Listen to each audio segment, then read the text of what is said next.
News ಲಂಚ್ಗೆ ಮತ್ತೊಮ್ಮೆ ಸ್ವಾಗತ. ವಿವಿಧ ಬೇಡಿಕೆಗಳ ಈಡೇರಿಕೆಗೆ ಒತ್ತಾಯಿಸಿ ಚಾಮುಂಡಿ ಬೆಟ್ಟದಿಂದ ಬೆಂಗಳೂರುವರೆಗೆ ನಡೆಯುತ್ತಿರುವ ವಿಶ್ವಕರ್ಮ ಸಮಾಜದ ಬೃಹತ್ ಪಾದಯಾತ್ರೆಗೆ ವ್ಯಾಪಕ ಬೆಂಬಲ ವ್ಯಕ್ತವಾಗ್ತಾ ಇದೆ.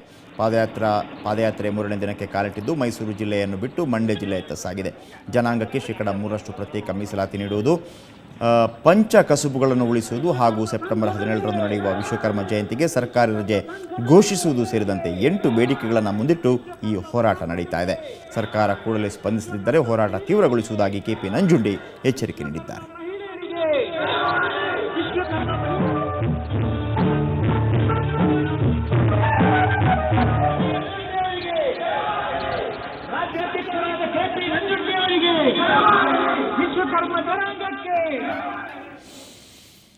ಇನ್ನು ನಾಡಹಬ್ಬ ದಸರಾಕ್ಕೆ ಆನೆಬೀಡಿನಿಂದ ಆಗಮಿಸಿದ ಗಜಪಡೆ ಮೈಸೂರಿನ ಅರಮನೆ ಆವರಣ ಪ್ರವೇಶ ಮಾಡಿದೆ. ಆನೆಗಳಾದ ಬಲರಾಮ, ಗಜೇಂದ್ರ, ವಿಜಯ, ಅರ್ಜುನ ಹಾಗೂ ಶ್ರೀರಾಮ ಅರಮನೆಯ ಜಯಮಾರ್ಥಾಂಡ ದ್ವಾರ ಪ್ರವೇಶ ಮಾಡುವ ಮೂಲಕ ದಸರಾಕ್ಕೆ ಸಾಂಪ್ರದಾಯಿಕ ಚಾಲನೆ ದೊರೆತಂತಾಗಿದೆ.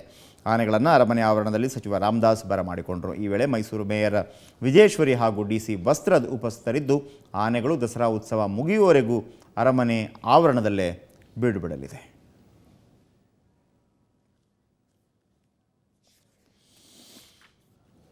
ಇನ್ನು ವ್ಯಂಗ್ಯ ಚಿತ್ರಕಾರ ಅಸೀಂ ತ್ರಿವೇದಿ ಬಂಧನಕ್ಕೆ ವ್ಯಾಪಕ ಖಂಡನೆ ವ್ಯಕ್ತವಾಗಿದೆ. ಸಂಸತ್ ರಾಷ್ಟ್ರೀಯ ಮೂತ್ರಾಲಯವಾಗಿದೆ ಎಂಬ ಶೀರ್ಷಿಕೆಯಡಿ ಅಸೀಂ ವ್ಯಂಗ್ಯ ಚಿತ್ರವೊಂದನ್ನು ಚಿತ್ರಿಸಿದ್ದರು. ಇದರ ವಿರುದ್ಧ ರಾಜದ್ರೋಹದ ದೂರು ದಾಖಲಾಗಿತ್ತು. ಕಳೆದ ಶನಿವಾರ ಅಸೀಂ ಖುದ್ದು ಪೊಲೀಸರಿಗೆ ಶರಣಾಗಿದ್ದರು. ವಿಚಾರಣೆ ಬಳಿಕ ಅಸೀಂಗೆ 1 ವಾರ ಜೈಲುವಾಸ ವಿಧಿಸಿ ಸ್ಥಳೀಯ ನ್ಯಾಯಾಲಯ ತೀರ್ಪು ನೀಡಿತ್ತು. ಈಗ ಅಸೀಂ ಬಂಧನಕ್ಕೆ ತೀವ್ರ ವಿರೋಧ ವ್ಯಕ್ತವಾಗಿದೆ. ಕೆಲ ರಾಜಕಾರಣಿಗಳು, ಅಣ್ಣಾ ಟೀಮ್ನ ಸದಸ್ಯರು ಸೇರಿದಂತೆ ಹಲವರು ಈ ಕ್ರಮವನ್ನು ಖಂಡಿಸಿದ್ದಾರೆ. ಪ್ರಜಾಪ್ರಭುತ್ವ ರಾಷ್ಟ್ರದಲ್ಲಿ ಅಭಿವ್ಯಕ್ತಿ ಸ್ವಾತಂತ್ರ್ಯವನ್ನು ಹತ್ತಿಕ್ಕಲಾಗ್ತಿದೆ ಎಂಬ ಟೀಕೆ ಕೇಳಿಬಂದಿದೆ. ಅಮೆರಿಕ ಮೂಲದ ಕಾರ್ಟೂನಿಸ್ಟ್ ಸಂಸ್ಥೆಯಿಂದ ಉತ್ತಮ ವ್ಯಂಗ್ಯ ಚಿತ್ರಕಾರ ಪ್ರಶಸ್ತಿ ಪಡೆದಿರುವ ಅಸೀಂ ಭ್ರಷ್ಟಾಚಾರ ವಿರೋಧಿ ಸಂದೇಶಗಳುಳ್ಳ ವ್ಯಂಗ್ಯಚಿತ್ರಗಳಿಗೆ ಭಾರೀ ಫೇಮಸ್ ಆಗಿದ್ದರು. ಕಳೆದ ವರ್ಷ ಅಸೀಂ ರಚಿಸಿದ್ದ ಹಲವು ಕಾರ್ಟೂನ್ಗಳನ್ನು ಮುಂಬೈನಲ್ಲಿ ನಡೆದ ಭ್ರಷ್ಟಾಚಾರಿ ವಿರೋಧಿ ಆಂದೋಲನದಲ್ಲಿ ಬಳಸಿಕೊಳ್ಳಲಾಗಿತ್ತು. ಅಲ್ಲದೆ ಅಣ್ಣಾ ಹಜಾರೆ ಅವರ ನೇತೃತ್ವದಲ್ಲಿ ನಡೆದ ಭ್ರಷ್ಟಾಚಾರ ವಿರೋಧಿ ಆಂದೋಲನಗಳಲ್ಲಿ ಅಸೀಂ ಕಾರ್ಟೂನ್ಗಳನ್ನು ಹೆಚ್ಚಾಗಿ ಬಳಸಿಕೊಳ್ಳಲಾಗಿತ್ತು. ಆಗಿನಿಂದಲೇ ಅಸೀಂ ವಿರುದ್ಧ ಪ್ರಕರಣಗಳು ದಾಖಲಾಗಲು ಆರಂಭಿಸಿವೆ.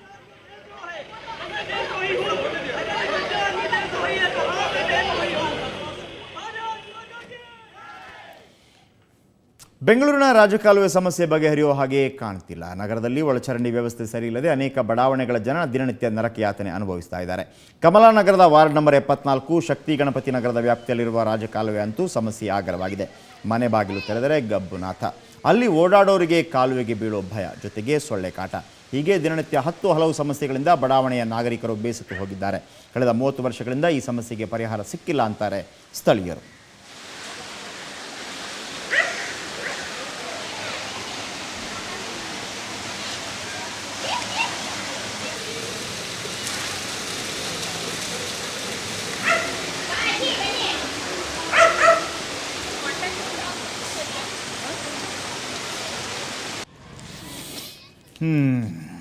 ಕೆಲವರಿಗೆ ಬೇರೆ ಬೇರೆ ಡಿಫ್ರೆಂಟ್ ರಿಂಗ್ ಟೋನ್ ಇಡುವಂಥ ಅಭ್ಯಾಸ ಇದೆ. ಅದರ ಒಂದು ಎಚ್ಚರಿಕೆ ಅದೇನು ಅಂತಂದರೆ, ನೀವೇನಾದರೂ ಕರೀನಾ ಕಪೂರ್ ಅವಳ ಹೊಸ ಚಿತ್ರ ಹೀರೋಯಿನ್ನ ಒಂದು ಹಾಡಿದೆ ಹಲ್ಕಟ್ ಜವಾನಿ, ಹಾಗೆಯೇ ಕತ್ರಿನಾಳ ಶೀಲಾಕಿ ಜವಾನಿ ಅಥವಾ ರಾಗಿಣಿಯ ತುಪ್ಪ ಬೇಕಾ ತುಪ್ಪ ಸಾಂಗನ್ನು ರಿಂಗ್ ಟೋನ್ ಆಗಿ ಇಟ್ಕೊಂಡಿದ್ದೀರಾ? ಹಾಗಿದ್ದರೆ ಡೇಂಜರ್. ನೀವು ಲೈಂಗಿಕ ಕಿರುಕುಳ ನೀಡಿದ ಆರೋಪಕ್ಕೆ ತುತ್ತಾಗಬಹುದು. ಲೋಕಸಭೆ ಇತ್ತೀಚೆಗೆ ಪಾಸ್ ಮಾಡಿರೋ ಲೈಂಗಿಕ ಕಿರುಕುಳ ಕಾಯ್ದೆಯ ಸ್ವರೂಪವೇ ಆಗಿದೆ. ನೀವೇನಾದರೂ ಈ ರೀತಿಯ ಸೆಕ್ಸಿ ಅಥವಾ ಟೀಸಿಂಗ್ ರಿಂಗ್ ಟೋನ್ ಇಟ್ಕೊಂಡಿದ್ರೆ ಅಥವಾ ನಿಮ್ಮ ಸುತ್ತಮುತ್ತ ಯಾರಾದರೂ ಮಹಿಳೆಯರಿದ್ದಾಗ ಮೊಬೈಲ್ ರಿಂಗ್ ಆದರೆ ಈ ಕಾಯ್ದೆ ಪ್ರಕಾರ ಅದು ಲೈಂಗಿಕ ಕಿರುಕುಳವಾಗುತ್ತೆ. 2010ರಲ್ಲಿ ಲೋಕಸಭೆಯಿಂದ ರಿಜೆಕ್ಟ್ ಆಗಿದ್ದ ಈ ಬಿಲ್ 2012ರ ಸೆಪ್ಟೆಂಬರ್ 3ರಂದು ಲೋಕಸಭೆಯಲ್ಲಿ ಬಹುಮತದಿಂದ ಪಾಸ್ ಆಗಿದೆ. ರಾಜ್ಯಸಭೆಯಲ್ಲಿ ಮಾತ್ರ ಮಂಡನೆ ಬಾಕಿ ಉಳಿದಿದೆ. ಕಾಯ್ದೆ ಜಾರಿ ಕುರಿತಂತೆ ಕಾರ್ಪೊರೇಟ್ ವಲಯದಲ್ಲಿ ಪರ ವಿರೋಧ ಚರ್ಚೆ ಶುರುವಾಗಿದೆ.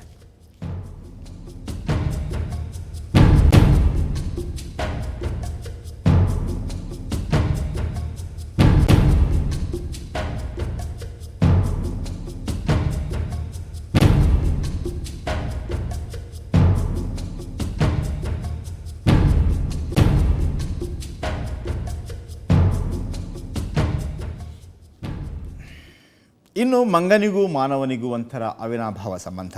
ಮಂಗ ಮೃತಪಟ್ಟರೆ ಹಲವೆಡೆ ಮನುಷ್ಯರು ಸಂತಾಪ ಸೂಚಿಸ್ತಾರೆ. ಗುಲ್ಬರ್ಗಾದಲ್ಲೂ ಇಂಥ ಮನ ಕಲಕುವ ಘಟನೆ ನಡೆದಿದೆ. ನಾಗೂರು ಗ್ರಾಮದಲ್ಲಿ ವಿದ್ಯುತ್ ತಂತಿ ತಗುಲಿ ಮಂಗವೊಂದು ಮೃತಪಟ್ಟಿತ್ತು. ಇದನ್ನು ಕಂಡು ಗ್ರಾಮಸ್ಥರು ಮರಗಿದ್ರು. ಅಷ್ಟೇ ಅಲ್ಲ, ಮಂಗನ ಶವವನ್ನು ತಂದು ಸ್ನಾನ ಮಾಡಿಸಿ, ಹೊಸ ಬಟ್ಟೆ ತೊಡಿಸಿ, ಹಾರ ಹಾಕಿ ಪೂಜೆ ಸಲ್ಲಿಸಿ ಮೆರವಣಿಗೆ ಮಾಡಿದ್ರು. ಈ ಗ್ರಾಮದಲ್ಲಿ ಯಾವುದೇ ಪ್ರಾಣಿ ಸತ್ತರೂ ಹಾಗೆ ಎಸೆದು ಬಿಡಲ್ಲ. ಬದಲಾಗಿ ಪೂಜೆ ಪುನಸ್ಕಾರ ಸಲ್ಲಿಸಿ ಸಾಂಪ್ರದಾಯಿಕವಾಗಿ ಶವ ಸಂಸ್ಕಾರ ನಡೆಸಲಾಗುತ್ತೆ. ಇದು ಈ ಊರಿನ ವಿಶೇಷತೆ.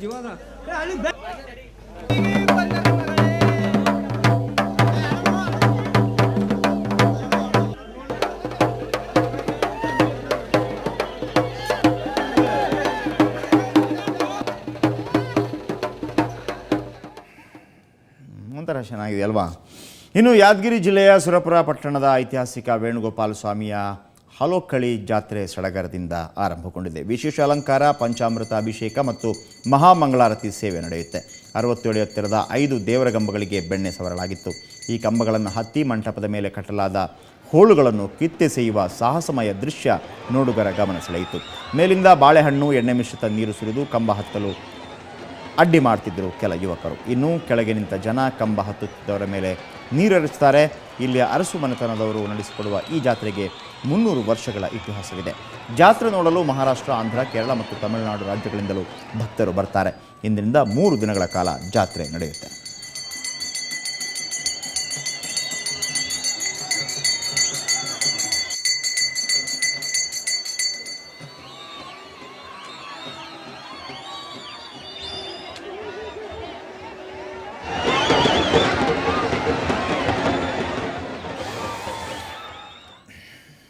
ಓಕೆ, ಇದೀಗ ನ್ಯೂಸ್ ಲಂಚ್ ಮುಗಿಸುವಂಥ ಸಮಯ. ನಿಮ್ಮ ಲಂಚ್ ಮುಗಿದಿರ್ಬೋದು, ಲಂಚ್ ಮುಗಿದಿಲ್ಲ ಅಂತಂದರೆ ಶುರು ಮಾಡ್ಕೊಳ್ಳಿ. ನಾವಂತೂ ನ್ಯೂಸ್ ಮುಗಿಸ್ತಾ ಇದ್ದೀವಿ. ನಾಳೆ ಇದೇ ಸಮಯಕ್ಕೆ ಮತ್ತೆ ಭೇಟಿಯಾಗೋಣ. ನೇರ, ದಿಟ್ಟ, ನಿರಂತರ ಸುದ್ದಿಗಾಗಿ ನೋಡ್ತಾ ಇರಿ ಸುವರ್ಣ ನ್ಯೂಸ್. ಟೇಕ್ ಕೇರ್, ಬಾಯ್.